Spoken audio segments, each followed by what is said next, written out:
Bonjour. Salut Fanny. Ça va? Oui. Fais la bise. Ça va, t'as trouvé facilement? Oui, Ouais. merci de m'accueillir. Ouais, de rien. Eh ben viens, rentre. Au chaud. Bienvenue dans Cross Paths, le podcast du circuit UTMB World Series. Chaque mois, 2 coureurs, un élite et un amateur, se rencontrent pour échanger autour du trail, mais pas seulement. Ils partagent aussi leur passion, source d'inspiration, et apprennent à mieux se connaître. Pour inaugurer cette 2e saison, Aurélien Dunant-Palaz, 2e de l'UTMB 2021 et vainqueur de la Diagonale des Fous et de la Hard Rock 100 l'année dernière, accueille chez lui Fanny Darros. Ensemble, ils évoquent leurs victoires, leurs échecs, leur préparation physique et mentale, leur goût du voyage et de la découverte, sans négliger les plaisirs de la table. Nous espérons que vous apprécierez ce moment où leurs chemins se sont croisés. Aurélien, je te propose de commencer et pour débuter, je vais faire une petite présentation. Aurélien, tu as 31 ans, tu es né à Albertville, l'année des Jeux Olympiques d'hiver. Adolescent, tu as pratiqué le football avant de t'intéresser au ski alpin. Tu découvres tes aptitudes au trail et t'engages en compétition en 2012, puis enchaînes ta première saison de ski alpinisme l'hiver 2012-2013. Tu es champion de France de trail espoir en 2013. Tu multiplies les podiums en 2017 et remportes cette année-là l'Ultra Sky Marathon de Madère. Tu deviens champion de France de trail en 2018. Victime d'une fracture de fatigue en 2019, tu reviens au top en 2020 en établissant le record du monde de 24 heures de dénivelé positif, soit 17 217 mètres cumulés. L'un de tes plus grands faits d'armes est ta 2e place à l'UTMB en 2021. Tout ça en 20h58 minutes et 31 secondes. En 2023, c'est une année faste pour toi puisque tu remportes la mythique Hard Rock 100 aux États-Unis, puis la Welsh Trouble by UTMB, soit 70 km, puis la Diagonale des Fous à La Réunion. Tu es devenu papa une première fois en 2022 et tu attends un second petit garçon d'ici quelques mois. Enfin, tu exerces le métier de masseur-kinésithérapeute. Est-ce que cette présentation est complète? Est-ce que j'ai oublié quelque chose? Non, elle est relativement complète. Je crois qu'il y a une petite erreur. J'ai fait 2e à l'Ultra Sky Marathon à Madère en 2017. J'ai fini 2e derrière Jonathan Albon. J'avais pas gagné. J'avais fini 2e à l'époque où il était peut-être pas aussi connu qu'aujourd'hui. Mais ouais, c'était une belle bataille ce jour-là. Tu es venu, Aurélien, avec un objet qui te tient particulièrement à cœur. Est-ce que tu peux me dire de quoi il s'agit et ce qu'il représente pour toi? Eh ben oui, c'est pas très original, je pense, mais j'ai amené la coupe de ma victoire sur la Diagonale des Fous de 2023. Donc, cette coupe, elle représente beaucoup de choses parce que, en fait, la Réunion, j'y suis allé 4 fois sur l'île. À chaque fois, j'y allais dans l'espoir de participer à cette course, la Diagonale des Fous. Et en fait, à chaque fois, j'ai pas pu prendre le départ. Enfin, les 3 premières fois, en 2018, en 2019 et en 2022, j'étais sur place au départ et en fait, à chaque fois, j'étais blessé, donc j'ai pas pu prendre le départ. Et du coup, je me disais, j'ai un chat noir là-bas sur cette île, elle se refuse vraiment à moi. Et l'an passé, pour la première fois, j'ai pu prendre le départ. J'ai réussi du premier coup à atteindre vraiment ce qui était un peu mon Graal, de remporter cette course. J'avais dit à ma compagne en 2018, en découvrant l'île, les sentiers, tout me plaisait énormément. Je lui ai dit en rigolant, je reviendrai tant que j'ai pas gagné cette course. Et du coup, voilà, c'est arrivé du premier coup, mais ouais, ça représente pas mal de choses. Ça, le côté sportif et puis le côté un peu voyage aussi que j'adore, que j'ai appris à découvrir grâce à ma compagne depuis plusieurs années. Et la Réunion, c'est quand même une sacrée belle destination pour voyager. En plus, c'est une période, nous, le mois d'octobre, en général, vers chez nous, c'est un peu gris. Et t'arrives là-bas, c'est grand beau temps, il fait beau, t'as le lagon. Donc voilà, c'est mon souvenir. Je peux la sous-peser? Bien sûr. Elle est super lourde. Ouais, c'est vrai. Elle est volumineuse surtout. Est-ce que tu as envie de mettre à l'intérieur de cette coupe? Malheureusement, je peux pas mettre du champagne parce que comme tu peux le voir, en fait, c'est pas une coupe pleine. On n'a pas pu mettre de champagne. J'ai une médaille aussi de finisher, donc je garde la médaille au chaud dedans. Et puis avec le dossard de la course que j'ai pas pour habitude de garder les dossards de mes courses. Et les 3 que j'ai gardés, en fait, c'est mes 300 miles, l'UTMB en 2021, la Hard Rock cette année, enfin l'an passé, et la Diagonale des Fous. Elle trône dans le salon et comme elle Ouais, brille. j'ai eu l'autorisation de la mettre dans le salon avec le trophée de la Hard Rock. J'ai enlevé les autres du coup, mais les 2 là, je les ai gardés. Pour la petite histoire, la complexité de cette coupe, c'est surtout pour la ramener à la maison parce que on est sur l'île à La Réunion et elle rentrait pas dans la valise vu qu'elle est grosse.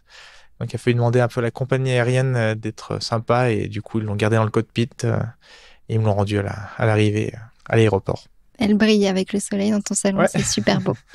Merci.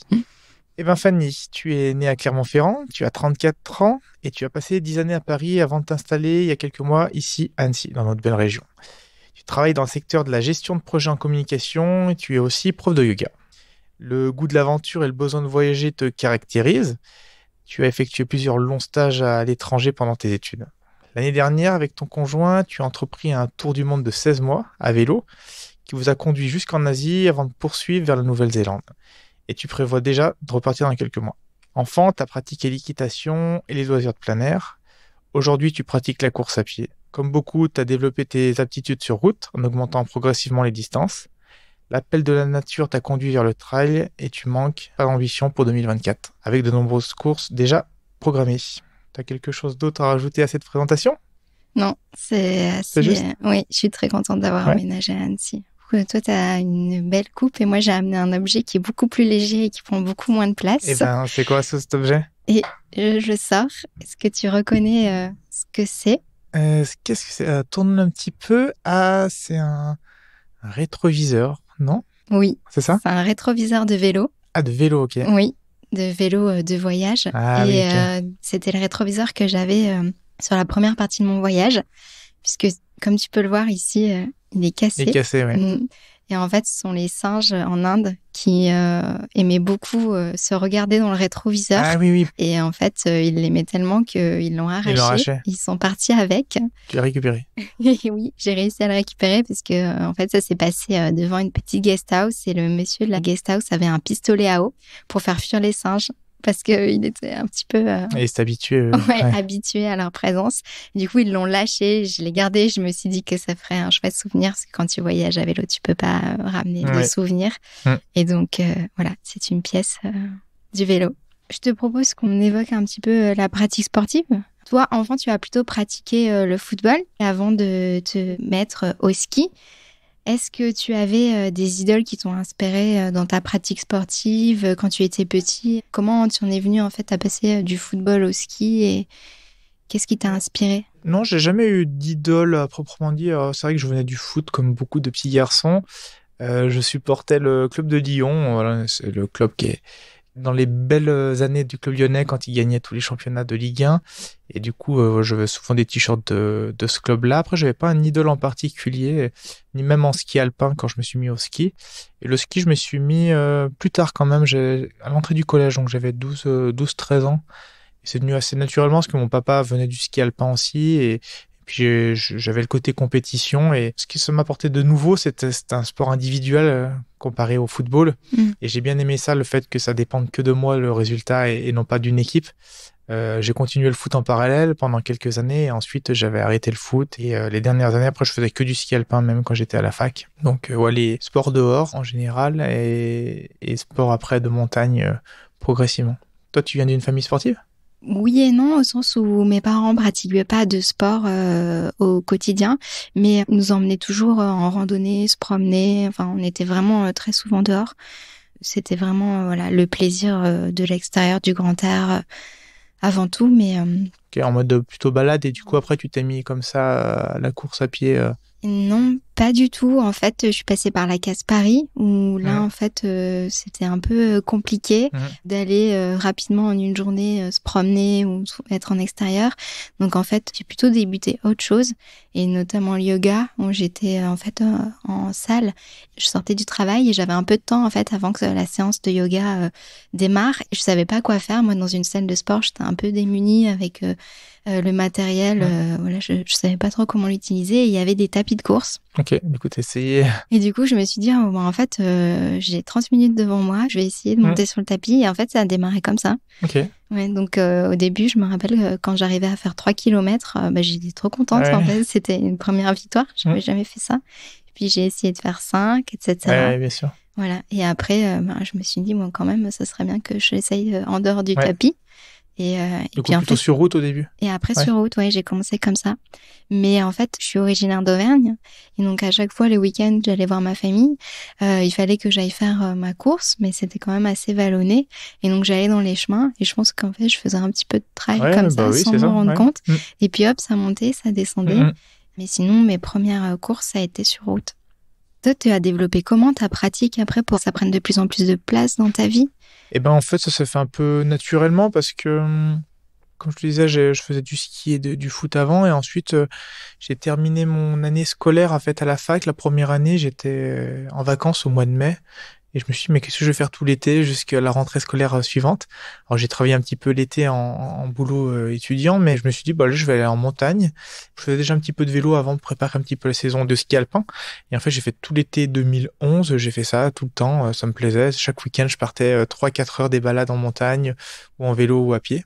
Et puis après est venu le moment où, enfin, c'est mes proches qui m'ont dit, oh, tu devrais te mettre au trail. Et j'ai regardé, j'ai dit, ouais, ça a l'air pas mal. Et l'année suivante, après, je me suis lancé à faire de la compétition et c'est comme ça que c'est venu un peu naturellement tout de suite à ce sport, quoi. C'était l'hiver, le ski, l'été plutôt la rando, le vélo. Et après, t'as quand même bifurqué plutôt sur le trail. Ouais, non, c'était plutôt. Avant, je faisais que du ski alpin. Les dernières années, en fait, quand j'étais à la fac, je faisais que du ski alpin l'hiver. Je faisais déjà plus de foot l'été. En 2011, là, je me suis mis à aller marcher en montagne, donc marcher, ensuite courir tout l'été, et en parallèle du vélo. L'hiver 2011-2012, je faisais encore du ski alpin là, mais je me suis mis à faire du ski de randonnée, pas en compétition, toujours en plaisir, voilà, pour découvrir avec des proches. Et ensuite, à partir de 2012, là, j'ai vraiment bifurqué sur le trail l'été. Je me suis mis à faire ce sport-là en compétition. Et l'hiver suivant, 2012-2013, pareil, du ski alpinisme en compétition. J'ai découvert ça et depuis, j'alterne entre ces deux sports, le trail l'été jusqu'à l'automne et puis Ouais. après, ski de rando de décembre jusqu'à fin mars en général. Et tu allais tout de suite sur des compétitions. Ça arrivait très vite sur le trail pour toi. Ouais, j'ai toujours eu cet esprit compétition. Quand je fais du foot, je voulais toujours gagner. Quand je fais du ski alpin, j'étais pas dans les meilleurs, hein. J'avais un bon niveau régional, mais j'avais vraiment ce côté compétition que, par exemple, mon frère n'avait jamais eu. Quand on faisait des entraînements, on avait des chronos, bah, je voulais toujours être le premier du club. Mm. Et c'est ce qui me caractérisait un peu. Et du coup, quand je suis arrivé dans le trail, bah, un peu pareil, je me suis préparé pour faire le mieux possible. Premier trail, je savais pas ce que ça allait donner. Et puis, les résultats sont venus assez naturellement, tout de suite des bons résultats. Donc forcément, bah, T'as envie d'aller ouais, t'as plus envie de loin. progresser, Mm. tu cherches quelles sont les pistes, comment progresser au niveau de nutrition, de l'entraînement. Je me suis entouré d'un entraîneur. Après, les sponsors sont arrivés et c'est un peu l'engrenage. Et ça a toujours été quelque chose de sain et qui m'a plu vraiment. Qu'est-ce que tu faisais au début comme longueur de trail? Naturellement, je me suis toujours lancé sur des trucs longs. Ben, tu vois, l'été 2011, mon premier petit défi, c'était, je crois, j'avais fait une sortie de 7-8 heures. J'avais pas encore 19 ans, j'avais 18 ans, je crois. Et tous les week-ends, j'allais courir ou faire du vélo, des sorties de 4-5 heures dehors en montagne avec beaucoup de dénivelé. Je faisais des boucles, je traçais mes boucles sur une carte. Mm. C'est toujours ce côté un petit peu petit défi que je me lançais à chaque fois. Et donc, naturellement, en fait, c'était la longue distance qui m'attirait. Et d'ailleurs, mon premier trail, c'est un 52 km. J'avais 19 ans. Aujourd'hui, c'est pas ce qu'on conseille en général. Il me semble pas. 3 semaines après, c'était un 73 km. Et au mois d'août, je me lançais sur mon premier 100 km. Donc en fait, la grande distance, elle est arrivée quand même assez tôt. Très tôt. Ouais. Ouais, très tôt. Là, en 2013, la deuxième année, j'avais 20 ans, je faisais la CCC. Puis c'est toujours ce qui m'a attiré. J'ai jamais voulu faire des petites distances. Ce que j'estimais petite, c'était 40 km. J'en ai fait, mais c'est pas là où je prenais le plus de plaisir. Je voyais que j'étais quand même plus à l'aise sur les longues distances. Ouais. Et puis la préparation surtout est plus intéressante pour moi, qui aime bien passer du temps dehors. T'avais des a priori avant de passer sur ce sport, la course à pied? Tu disais que tu faisais que du yoga avant. Comment ça s'est passé? Oui, en fait, déjà aussi, je me suis rendu compte que j'y arrivais pas. Donc, c'est un peu frustrant quand tu essaies quelque chose et puis que c'est dur et puis, t'as un peu envie de persévérer et te dire, mais en fait, pourquoi pas moi? Pourquoi moi, j'arriverais pas à faire ça? Et je me suis dit, d'abord, je vais essayer de faire 10 km. Et donc après, voilà, j'ai réussi. J'avais aucune notion du chrono. Non, mais pas du tout. J'étais vraiment, en fait, l'objectif, c'est ça. Et je vais l'atteindre et il faut que j'y arrive. Et donc, j'ai fait mon premier semi en 2018. Et en fait, je me rappelle, je suis arrivée en peut-être 2 heures, quelque chose comme ça. Parce que c'était, entre guillemets, classique ou pas, voilà, j'en avais aucune idée. Mais moi, j'étais déjà super contente de ce que j'avais fait. Du coup, le côté compète t'attire Pas du tout. Ouais. Et quand j'étais petite et que du coup j'ai fait l'équitation, et l'équitation c'est quelque chose qui peut potentiellement avoir en fait un très gros aspect compétitif, où tu pars en fait le week-end et les clubs se rencontrent et se challenge.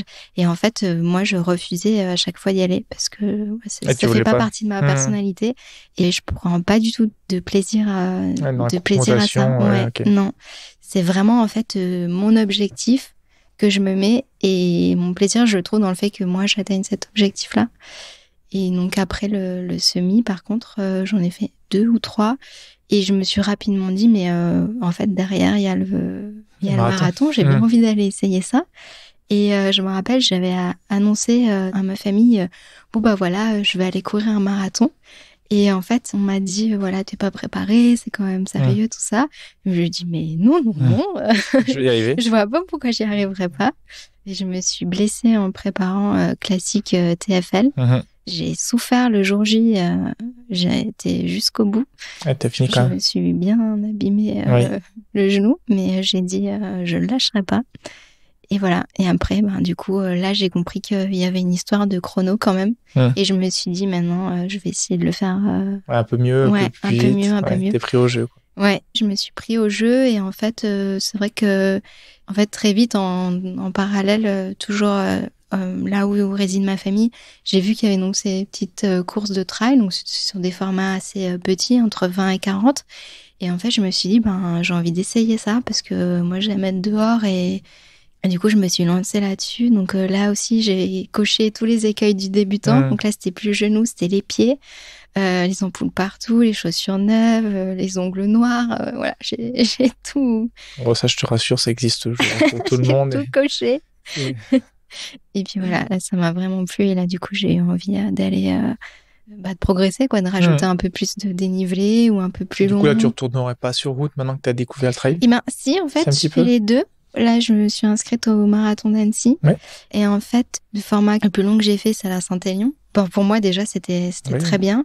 Et même si il n'y a pas beaucoup de dénivelé, en fait, c'est à ce moment-là où moi, j'ai fait le plus d'entraînement. Et c'est ce qui m'a permis d'avoir en fait un record personnel sur le marathon, ce qui était très inattendu, parce que moi, j'y allais juste parce que en parallèle, je continuais à Paris forcément de m'entraîner sur route. Et en fait, je suis sortie avec mon meilleur temps. Et du coup, je me suis dit, c'est chouette, l'un n'empêche pas l'autre. Et voilà, moi, je préfère quand même, surtout maintenant que j'habite à Annecy. Mais... Oui, je comprends. Et le yoga, tu penses que ça te sert dans ta pratique de la course à pied, ou c'est vraiment parce que tu viens de là et tu continues à en faire parce que c'est ton premier sport, entre guillemets, mais... Non, ça me sert, c'est sûr. Et peut-être que je pense qu'il y a beaucoup de parallèles à faire avec ton métier. Je pense qu'en kiné... Ouais, bien sûr, on fait je pense qu'il y a des choses qui se recroisent, hein, et je pense qu'il y a en fait pas mal d'exercices qui sont similaires ou issus de la même famille. Et en fait, ce que ça m'apporte en dehors de tout ce qui est mobilité, souplesse et connaissance du corps, il y a tout un aspect en fait très, on va dire, psychologique, pas de visualisation, mais enfin tout ce qui est un peu préparation mentale. Et en fait, je suis sûre que peut-être qu'il y a plein d'exercices. Enfin, je sais pas, toi, tu m'as dit que tu avais un coach. D'ailleurs, tu peux me dire si tu fais de la préparation mentale ou... Non, pas du tout. Justement, c'est marrant que tu parles de tout ça parce que c'est un domaine que je n'ai pas besoin d'explorer. Alors, en fait, de la préparation mentale, je pense que j'en fais inconsciemment, mais j'ai relativement confiance en moi. J'ai jamais eu besoin de discuter avec quelqu'un de tout ça. Et même mon coach, il a toujours dit, avec toi, j'ai jamais eu besoin de parler parce qu'il voyait que j'étais assez serein dans mes prises de décision. Quand j'ai eu des blessures, il a vu que je me suis jamais écroulé. Je suis revenu tout de suite derrière. J'ai pas eu de mal à accepter. Mais mais je vois ce que tu veux dire, par exemple, tout ce qui est visualisation, ça, c'est pas c'est des choses que tu utilises déjà, toi? En fait, oui, en effet, je fais beaucoup de visualisation. Avant mes courses, je m'imagine beaucoup de fois dans la course, j'imagine les différents scénarios de course. Et en fait, j'ai toujours fait ça sans me dire, tu fais de la préparation mentale. Et ça, je le fais qu'avec moi-même. Je n'ai jamais parlé à quelqu'un, si ce n'est depuis qu'on me pose cette question-là depuis quelques temps. Est-ce que tu fais de la prépa mentale? Mais je fais des choses. À La Réunion, par exemple, je m'imaginais déjà passer à la ligne d'arrivée, pendant la course. Je me rappelle encore, au bout de 3 heures de course, je m'imaginais déjà le lendemain. Certains diraient, c'est pas bien de tout de suite penser trop loin. Mais on fait de la prépa mentale ou des stratégies de visualisation sans vraiment s'en rendre compte, je pense,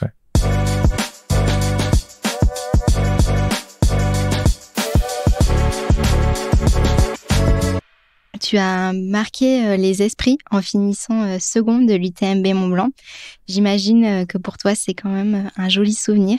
Alors, je te propose de le raviver avec un extrait qui est issu du live de l'époque.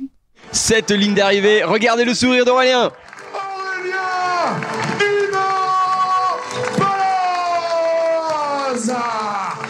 Allez, deuxième place, vice-champion de l'UTMB 2021. And now it's Aurélien du Nantes crossing the finish line in second place. Et voilà, regardez là, il veut partager. Regardez les larmes. Oh là là, ça c'est beau. Ah oui, parce que faut penser aussi aux assistances. Hein.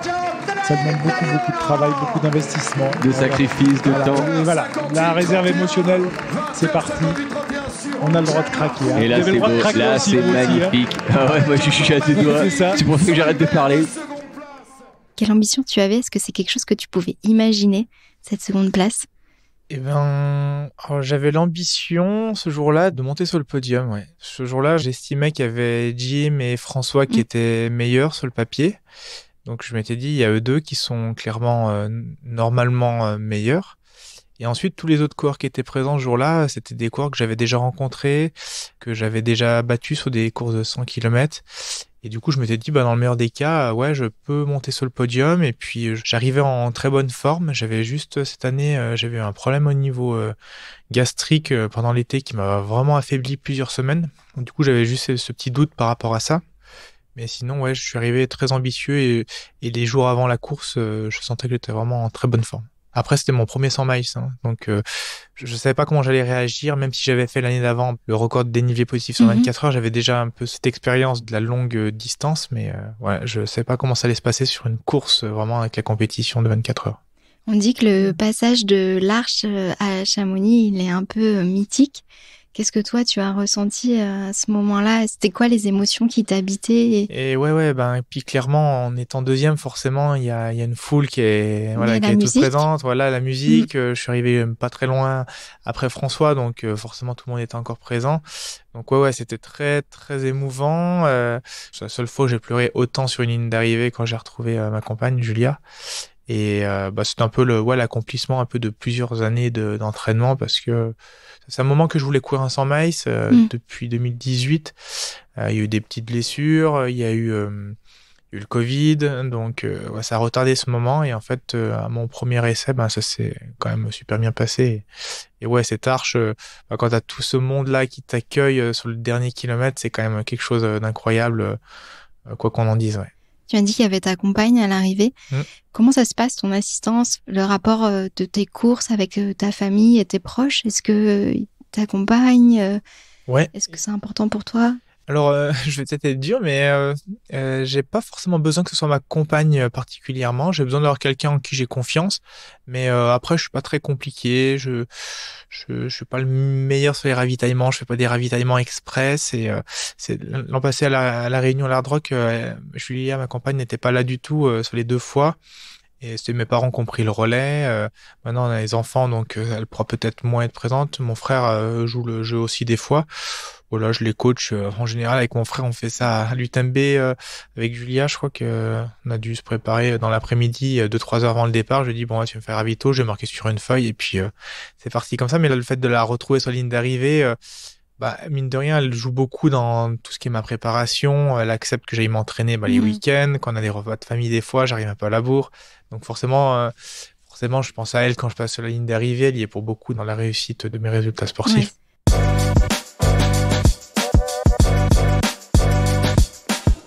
Eh bien, je te propose maintenant de passer un petit registre plus personnel pour la suite de la discussion. Et on va revenir sur un événement qui t'a marqué, dont voici un petit extrait sonore.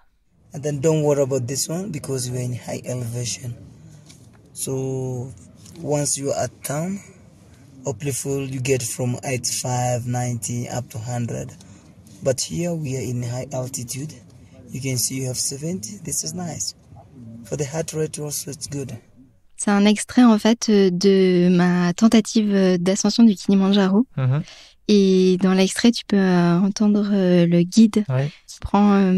mesure ma saturation en fait. Ouais. Et T'es pas très bonne, je crois, c'est ça. T'es à combien? J'étais à 70 et on était encore très bas. Vous étiez à combien? Je crois qu'à ce moment-là, on était même pas à 3000 ou 3005. Ah oui, sachant que le sommet est à 5000 et Ouais, quelques, hein, c'est c'est ça? quasiment 6. Ouais, si, ouais, c'est ça. Ouais. Oui. Donc voilà, c'est un extrait qui me replonge dans tout ça. Et du coup, t'as dû t'arrêter ici, j'imagine, sur l'ascension? Non, on est monté encore plus haut, mais en fait, cet extrait-là, il est vraiment important quand je le réécoute aujourd'hui, parce que en fait, c'est le moment où justement, tu vois, tout ce que je te disais, c'est l'intérêt d'aller toujours plus loin, de se dire qu'on peut le faire, etc. C'est le jour, en fait, où je me suis pris un stop. Et ça n'a pas été possible, en fait, je suis pas montée en haut. J'étais partie malade, j'avais une bronchite. Je toussais, j'avais des antibiotiques et tout. Je m'étais dit non mais ça c'est prévu depuis hyper longtemps. Un peu comme tu vois t'as la Réunion, tu vois ça reste un peu. Et puis finalement ça s'est pas bien passé du tout. J'ai pris le mal des montagnes très très fort très vite et j'ai été vraiment dans les symptômes aigus très rapidement. Et du coup mais à un moment en fait il fallait s'arrêter. Comment tu l'as vécu et ça? Redescendre. Et alors sur le moment. En fait, entre guillemets, l'échec, très mal. Vraiment très, très mal. C'était, j'ai pas réussi, je voulais le faire. En plus, du coup, mon conjoint, il a pas voulu monter. Lui, ça se passait bien, mais il a dit non, je te laisse pas et tout. Donc, non seulement l'échec pour soi, l'échec pour l'autre. Vraiment mal sur le moment. Et puis, en fait, après, au fur et à mesure des années, je suis presque contente, en fait, de pas avoir fait... Là, je me dis... tout ce que ça m'a appris, tu vois, en termes de ressenti, et puis de se dire, voilà, en fait, tu t'es pas obligé de réussir tout le temps, mais c'est pas parce que t'as pas réussi ça que tu peux pas réussir autre chose. Comment toi, est-ce que tu abordes le fait que des fois, ça soit pas le résultat peut-être que tu avais imaginé ou prévu sur une course? Alors l'an passé, pour le coup, j'ai à chaque fois été satisfait. Pour le coup, j'ai pas eu de contre-performance, donc c'était la bonne année. Après, c'est plutôt la gestion des blessures qu'il faut arriver à bien gérer. J'en ai eu plusieurs, hein. Ce sont en 2015, 2016, j'ai eu 2019, comme tu l'as rappelé tout à l'heure, et puis 2022. Je m'accroche à d'autres choses. Je sais que j'ai d'autres choses à côté. J'ai un boulot, j'ai une famille, et puis surtout, je sais qu'au niveau sportif, je vais revenir du moment que je me suis pas cassé une jambe, chose très très grave. Donc ça fait que retarder le moment où je vais prendre le départ d'une course que j'ai envie.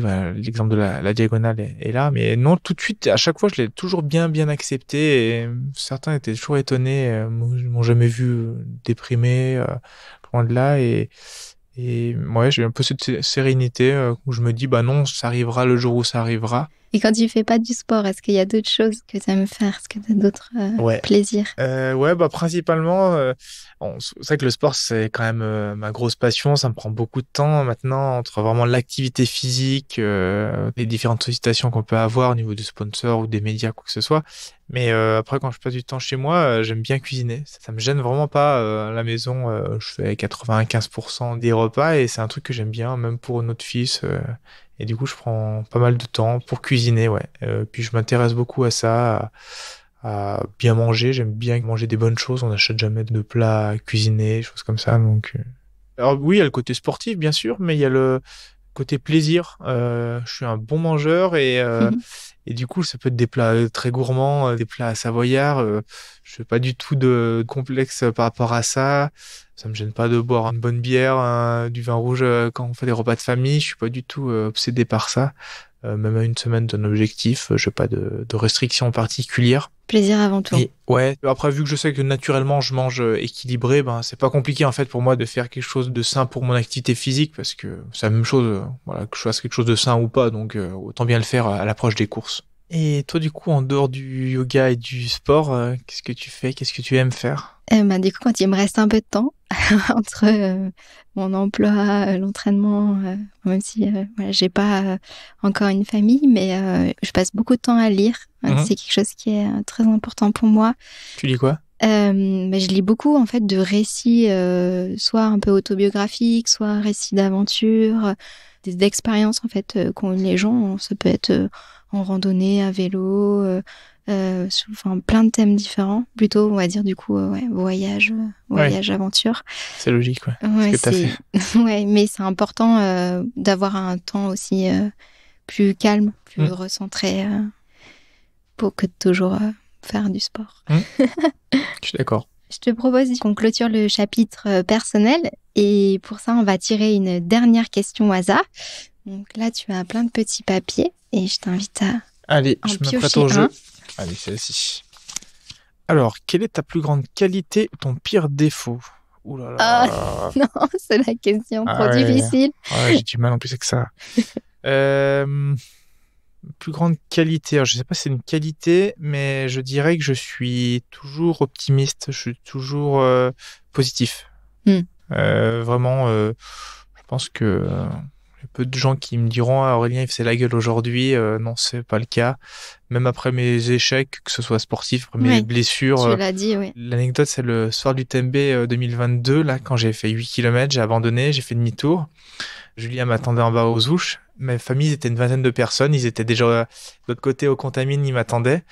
Enfin, Saint-Gervais. Et du coup, ils sont tous revenus en arrière. On allait chez l'oncle de Julia qui habite à l'entrée de Chamonix et on a mangé tout le repas qu'ils avaient prévu pour toute la nuit autour du Mont Blanc. Et voilà, on a passé une bonne soirée. Et puis le lendemain, je suis rentré avec mes béquilles à la maison.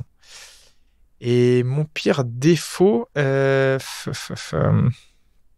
vais peut-être dire en pensant un peu à ma compagne, c'est que je suis peut-être un peu trop centré sur le sport. Peut-être pas assez ouvert sur d'autres choses. Je pense quand même beaucoup au sport et des fois elle me le reproche un peu. Je pense qu'elle aimerait peut-être qu'on fasse peut-être d'autres choses un peu plus éloignées du sport. Plus culturel. C'est pas un défaut, je sais pas comment mettre ça sur un terme, mais c'est peut-être ce qui me vient à l'esprit en premier. Bon, donc prévoir des sorties culturelles. Ouais, c'est ça. Ouais, peut-être bien, oui. Il y en a un petit peu à Annecy quand même. Bah oui, c'est vrai en plus. Et je prends peut-être pas assez le temps pour ça, c'est vrai. Bah, du coup, c'est à ton tour maintenant que tu m'as lancé l'idée. Allez. Ouh, il n'est pas facile celui-là non plus. Si tu pouvais remonter le temps, quel conseil donnerais-tu à l'enfant que tu étais? Je pense que je me dirais qu'il faut pas attendre que les gens croient en fait en nous, qu'il faut être son propre moteur. Voilà, si on a envie de quelque chose, il y aura pas les bonnes circonstances ou la bonne personne qui nous mettra le pied à l'étrier, etc. Il faut pas avoir peur d'y aller. Il faut prendre les devants. Ouais. Je suis d'accord avec toi. Alors Aurélien, maintenant on se connaît un petit peu mieux, donc je te propose qu'on joue à un petit jeu de questions. Donc je vais te lire 3 affirmations sur moi, mais il y en a seulement une qui est vraie et il va falloir que tu devines laquelle. Tu es prêt? Allez. Alors, je pratique la photographie sous-marine. On n'a pas parlé, mais lors d'une plongée en Équateur, comme tu sais que j'ai un peu voyagé, en 2017, je prenais une photo en fait d'une raie manta qui se trouvait en fait pas loin d'une épave sur laquelle on plongeait. Et donc cette photo-là, elle a reçu le 3e prix du World Nature Photography. C'est un concours qui se situe en Europe. Ensuite, comme je traversais le Pakistan avec mon vélo pendant le voyage, j'avais une escorte militaire. Et l'un des militaires qui accompagnait m'a fait porter sa Kalachnikov. Et la 3e, c'est que je faisais une randonnée en Australie. Et donc, en Australie, il y a beaucoup de kangourous. Et il y en a un qui est sorti. Et donc, il s'est mis à me suivre. Et donc, je lui ai dû courir très vite. Et là, j'étais contente de faire de la course à pied. Parce que du coup, j'ai essayé de l'éviter. Parce que j'avais très peur. Les kangourous, ça peut boxer. Ok. Les 3 pourraient être vrais, je pense. Mais je pense que le kangourou, il courrait quand même plus vite que nous. Donc, je pense que l'histoire de la photo, elle me semble quand même plutôt vraie, non? Et non, c'est faux. Ah non? Ah ouais, j'étais persuadée en plus. J'étais quasiment sûre. Je l'ai bien sûr. raconté. En fait, je vais de la plongée et j'aime vraiment beaucoup à ça. Mais je prends des photos avec ma GoPro, mais pas sous-marine. Ça nécessite un équipement vraiment très important et j'en suis pas encore là. Du coup, ce qui est vrai, c'est que j'ai porté la Kalachnikov du militaire au Pakistan. Je me rassure pour le kangourou, ok. Bon, il avait confiance en toi, donc, faut croire. Ouais, non, je pense qu'en fait, il savait plus où il en était. Il avait plus toute sa tête et il aurait pas dû faire ça, mais il me l'a donné. Et... Tu l'as rendu après? Et je lui ai rendu après, ouais. J'étais super inconfortable d'avoir une arme dans les mains. Mais ok. Voilà. Et ben... À toi? Ouais. Alors, Première proposition. Je ne sais pas siffler avec mes doigts. Mais moi non plus. Deuxième proposition. Pris de colique lors de mon premier trail de 100 km dans le Beaufortin, donc je t'en ai parlé tout à l'heure. J'ai dû m'arrêter 18 fois pendant la course pour cette raison-là. Troisième proposition. Lors d'une session de kiné à mon cabinet, une patiente de 60 ans, elle a écourté notre séance de 15 minutes pour pouvoir voir le dernier épisode de son feuilleton favori. Ah, c'est dur. Ouais, c'est pas 3 tournées autour du sport. Allez, lance-toi. Non, je dirais que... Non, en fait, je vais dire que tu sais pas siffler. Eh ben non, c'est pas ça. Ah non. Non, la colique, c'est un vrai problème. Ça. C'était la première année que je courais, donc en 2012. Mon premier 100 km, c'était le trail du Beaufortin. Côté nutrition, j'avais pas encore réfléchi à ça pour le sport. Parce qu'en fait, j'ai jamais de soucis. Et là, j'ai eu mon premier souci, mais je crois qu'au petit-déj, la course avait commencé à 4h du matin. Je crois qu'à 3h du matin, j'étais chez moi, je buvais un grand bol de lait avec des tartines de beurre et de miel que je trempais dedans. J'ai dû en manger 4-5 avant de partir en me disant, faut bien manger avant les courses 100 km et tout. C'était très bon, hein, mais ça m'a pas réussi. Et c'est à partir du 30e kilomètre que je me rappelle encore. Après, je passerai les détails, mais et en fait, bizarrement, ça me faisait pas mal au ventre. C'est juste que j'avais besoin de m'arrêter. Et t'as fini la course? Ouais, bien sûr, j'ai fini 3e. C'est super bien passé. J'ai pas eu mal au ventre en plus. J'avais pas mal. En fait, j'avais ce besoin de m'arrêter. Et t'as pas perdu trop de temps alors? Pour l'anecdote, si, parce que j'étais avec le 3e, on courait à 2 tout le long de la course. Et en fait, on courait ensemble et je m'arrêtais. Alors lui, forcément, il s'arrêtait pas avec moi. Il s'arrêtait, je devais revenir sur lui. J'ai fait ça 18 fois de suite. Et à la fin de course, je me suis dit, si je veux finir vraiment 3e seul, va falloir que je prenne de l'avance. Et en fait, à la fin, le dernier 10 km, je crois que j'ai plus trop eu de problème. Donc, c'était passé. C'était évacué. Et en fait, il faisait très, très froid. On avait couru avec la veste toute la journée. Je crois qu'il pleuvait. Je pense que ça avait dû me travailler aussi, peut-être, ce point de vue-là. J'ai bu de la soupe la journée pendant la course. Voilà. Bon, en tout cas, c'était pas une mauvaise expérience non plus, mais c'est la tienne est très, très bien. C'est un peu l'anecdote que j'ai souvent sur les trails. 3, 2, 1. Eh ben, Aurélien, je te propose maintenant de passer à une autre série de questions. La UTMB World Series a interrogé sa communauté. Les internautes avaient quelques petites questions pour toi que je propose de te lire. Alors, c'est une question qu'on a reçue d'Olivier. Est-ce qu'il y a une qualité que tu aimerais emprunter à un autre coureur? Si oui, laquelle? Et surtout, à qui? Ça va être assez simple pour la qualité de course. Ça serait la vitesse sur du plat. Alors, c'est pas quelque chose que je travaille, mais c'est quelque chose où je suis pas très bon. Donc, clairement, oui, c'est ça. Je suis pas fait pour courir, je pense vraiment. Je fais pour peut-être plus grimper, me balader en montagne. Mais la qualité de vitesse, et puis je la prendrais à Jim Wamsley, parce que je pense que c'est celui qui a le meilleur ratio entre vitesse et savoir grimper dans le monde de l'ultra trail. Ensuite, c'est une question de Bianca. Est-ce que l'on pourra un jour te voir sur route? Et si oui, quel format te ferait le plus envie? Voilà, tu vois, on revient à la vitesse sur le plat. C'est pas impossible, ça sera jamais un objectif majeur, parce qu'à chaque fois que je vais courir sur route, ça me crée quand même des tensions, des douleurs, parce que j'y vais très très rarement. Et en plus, je prends pas de plaisir spécialement à ça. Donc, si je devais faire une course, ça serait sûrement pas le marathon, parce que la préparation qu'elle demande, elle est trop exigeante, elle est un minimum long, donc j'aurais peur de me blesser. Je pourrais, pourquoi pas, essayer un 10 km comme ça, en passant, sans me préparer spécifiquement, mais pourquoi pas un jour faire un 10 km à fond, juste pour me dire, tu vaux tant sur un 10 km. Ok. Et une dernière question de Florian. Tu as gagné la Hard Rock, la Diagonale des Fous, et tu as fini 2e de l'UTMB. Est-ce qu'un jour, tu penses pouvoir gagner la Western States? Alors non, pour le coup, cette course, c'est la 4e des 4 gros ultras. Actuellement, c'est pas celle qui me donne le plus envie, parce que son profil est beaucoup moins adapté à mes qualités. C'est une course sous la chaleur, une chaleur qui est très dure selon les années. Du coup, elle m'attire beaucoup moins aujourd'hui.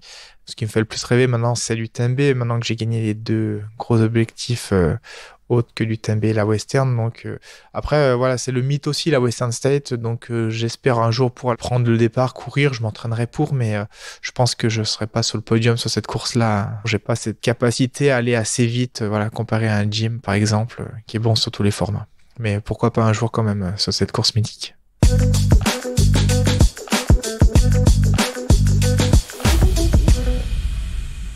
propose qu'on aborde juste peut-être l'avenir et ce qui va se passer là dans les prochains mois.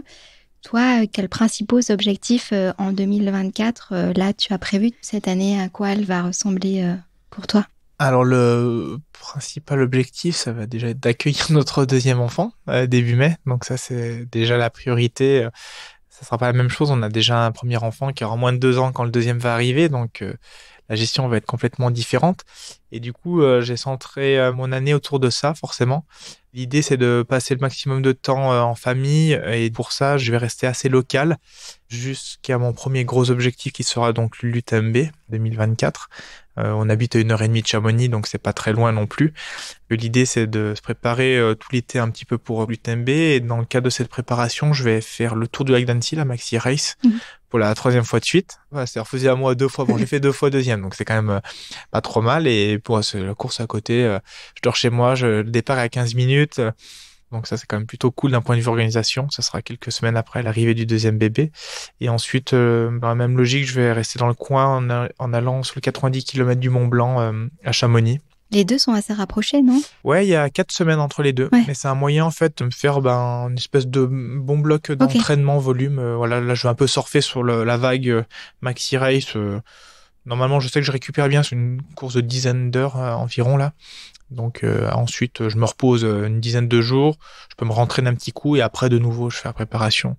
Et puis, c'est des courses, surtout le 90 du Mont Blanc qui me correspondent vraiment bien. Il y a beaucoup de dénivelé, on marche beaucoup avec des bâtons et c'est beaucoup plus simple pour moi de m'entraîner pour ça qu'une course comme une Western Side, une course qui courrait beaucoup plus. Et ensuite, pour la fin d'année, c'était en cours de validation là, mais on prévoit de refaire le même schéma qu'il y a 2 ans, en fait, de partir à La Réunion plusieurs semaines en famille. Donc, l'idée, si tout se passe bien après l'UTMB, la récupération se passe bien, ça serait de reprendre le départ de la Diagonale des Fous.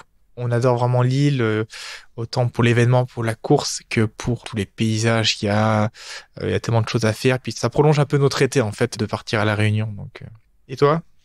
Du coup, au niveau sportif Ouais, j'ai quelques objectifs, mais là, une des choses les plus majeures qui va arriver, c'est que je repars à vélo. Et je repars passer l'été en Asie centrale. Okay. Cette fois-ci, j'irai pas sur place en vélo, parce que du coup, ça prend déjà 3 mois d'y aller. Bien sûr. Donc, l'arrivée et surtout le retour en France se ferait en avion, mais la traversée se ferait en vélo aussi. Super. Et un jour, on se croise sur l'UTMB? Ouais, peut-être. T'augmenteras progressivement les distances. Et je te souhaite une saison magnifique, à la hauteur de tes envies ou de tes espérances, et puis surtout un bel et heureux événement avec ta femme et ton fils. Merci. Pour accueillir un deuxième bébé dans votre famille. Merci beaucoup. Puis toi, bon second grand voyage en vélo du coup. Je t'ai pas demandé avec ton conjoint aussi, vous partez à 2? Oui, en fait c'est notre voyage de noces. Ok, super, félicitations. Tu me raconteras ça si on se recroise après à Chamonix. Avec plaisir. Merci beaucoup Aurélien. À bientôt. Et voilà, c'en est fini pour aujourd'hui. Nous espérons que vous avez passé un agréable moment et qu'il vous a donné envie de sortir courir. Si c'est le cas, laissez-nous 5 étoiles sur Apple Podcast ou Spotify et partagez cet épisode avec vos amis, collègues ou partenaires de trail. Abonnez-vous pour ne pas manquer nos prochains épisodes. On se retrouve le mois prochain pour une nouvelle rencontre. C'est vraiment différent là, parce que là, d'habitude, c'est quelqu'un qui me pose des questions, donc là, t'es vraiment dans l'interaction tous les deux. Ouais. C'est vrai, souvent la remarque qu'on nous fait, les gens qui ne connaissent pas ou qui n'ont jamais discuté avec nous, quand je dis nous, c'est les coureurs qui jouent les premiers rôles. Et ils nous voient vraiment dans un cocon vraiment très très particulier où on va penser qu'au sport, on va manger que nos graines, on va rien manger, on va aller dormir à 8 heures. Et dès qu'on échange, après ils se disent non, en fait ils sont comme nous.